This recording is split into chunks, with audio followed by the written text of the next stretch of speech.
So,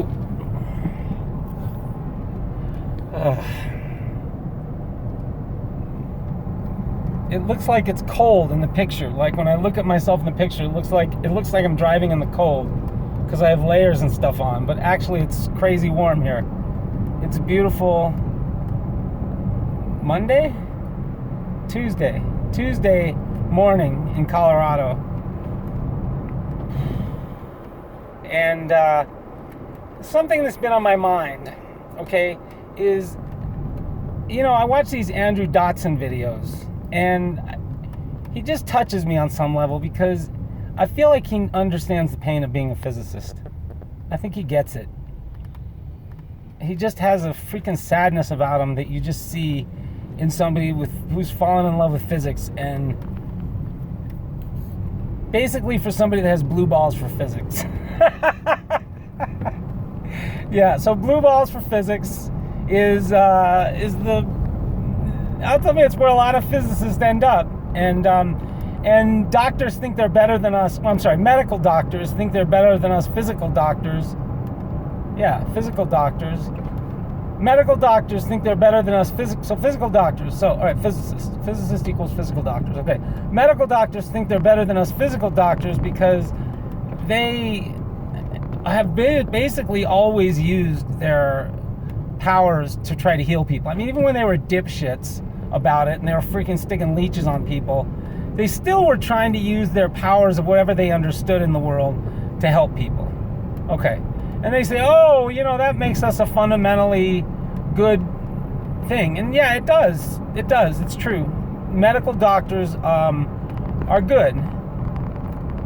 They help people, and they very rarely would end up the way us physicists do, which is being used as socioeconomic footballs to whatever the society needs at the time. If it's going to the moon, then we become moon physicists. If it's building a nuclear bomb, then we become nuclear bomb physicists. If it's inventing medical devices, then we become inventing medical devices physicists. If it's creating freaking awesome video games, then we become Fortnite. What's the name of that guy? What's the name of that guy? Mr. Beast is one, and then what's the other guy? Sundy and Craner. Sundy and Craner, and Craner's out of his freaking mind. That dude is freaking awesome. Okay, hey dude. All right, so physicists, we don't get that. We don't get what the gamer community has, but we also don't get what the doctor community has, which is that they get to remain healers, and us physicists sometimes have to become killers. We have to make nuclear bombs, and we have to send people to the moon, and we have to do things that are intrinsically industrial and intrinsically strategical and intrinsically warlike. And that doesn't mean that us physicists are lovers of war. I don't think any rational, aware human being could support war. That's the only kind of person who'd support war is somebody who's a psychopath. Okay, so everybody should try to avoid war. And I think all normal human beings, your average person that drives a really nice Dodge pickup truck, okay, that's dented and rusted, okay, does not support war, as does pretty much everybody in the world. Nobody freaking wants war, all right? But physicists are sometimes forced to become those kind of people. They're forced to become tools of war. And why do we do it? We do it because we have no choice. Because this is what society does with physicists when it needs something. When it has a problem that can't be solved using existing means of engineering and or medicine and communications and all sorts of other stuff, they put physicists on it. And there's a reason why physicists drive around in rusted old dented pickup trucks. There's a reason. Because that's all we can afford.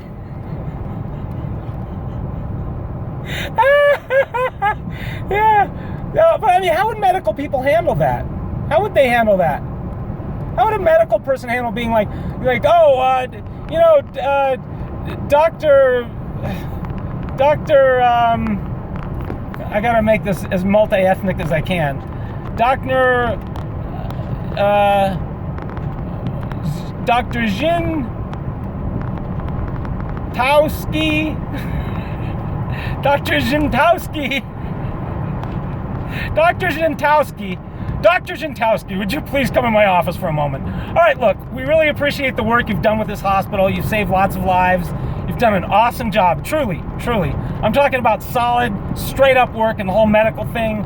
You know, you saved the life of that little baby the other day. You did surgery on that grandfather who probably would never live another 4 or 5 days, and you gave him another 4 or 5 months to live and say goodbye to his family, and you did it you did it in an afternoon, and it didn't take a team of medical professionals $5 million to save this poor guy's life. We did it for a very small sum. You did an excellent job. I'm really, really proud of the work that you've been doing on this. But listen, check it out.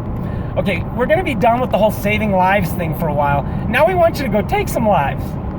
Yeah, so we're going to need you guys to build a nuclear bomb, and we're going to need you guys to go build some crazy, super advanced Gatling gun weapons and out of freaking electromagnetic rails, you know, or whatever, some new way that we need to kill people. You guys got to go figure out. And then you're like, doctors would be like, well, geez, that sucks. And they're like, oh, you don't want to do it? And the doctor says, I will not do that job. The doctor says, I continue to save lives, and I will not be put on your atomic bomb making super ninja Pokemon phone turtle project. Say, oh, you won't? Okay, no problem. Well, that's fine. Well, so you and your family can starve to death, and you won't have a job. And and while you're starving to death, you can then try to drive an Uber car and rent out the basement of your house, and also you can run groceries back and forth with a grocery picking service. And you can do all that stuff now because you're not the kind of medical doctor that's willing to kill people, okay? So, and then you say, oh, well then fine, I don't care. I'll still suffer just like a physicist has to suffer, just like a mere physicist has to drive Uber cars and do grocery picking. By the way, I'm cool with that Uber dude again. I saw the video. He wasn't that bad. He was actually just like stressed. I get it. I don't think he was that bad. It didn't seem that bad to me. All right, but anyway, I'm not going to get into who's an asshole and who's not, because I believe very few of us are actually assholes. All right. So anyways, the doctor would say, no, I will not do that thing. I still, even if I have to live like a physicist, I will not kill people. And then the boss says, all right, look, you drive a hard offer, so you're still not willing to do it. Okay, so what we're going to do then is we're not going to let you save anybody's life in the hospital. So by not allowing us to kill a few, you're not going to get to save a few. The doctor says, oh, conundrum, the trolley car dilemma, all that shit. And they're like, well, you know, I'd have to. But the thing is, medicine isn't forced to do that shit the way physicists are. And also, we're selfish bastards who want to find out the structure of the universe and find out how the whole thing fits together, how everything works. And in doing so, we'll probably end up finding more ways to save lives. Just like physicists have pretty much invented almost all the shit that you doctors use to save lives. All right, give us some fucking credit. We invented all that shit. We invented the fucking NMR, and the squib, and we invented the X-ray.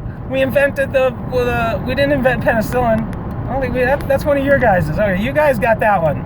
That goes in your court there. You got that one. Penicillin was a sweet-ass invention. And steroids. I think the chemists invented that one. That one saves a lot of lives. A lot of lives. Okay, I gotta go now. Goodbye.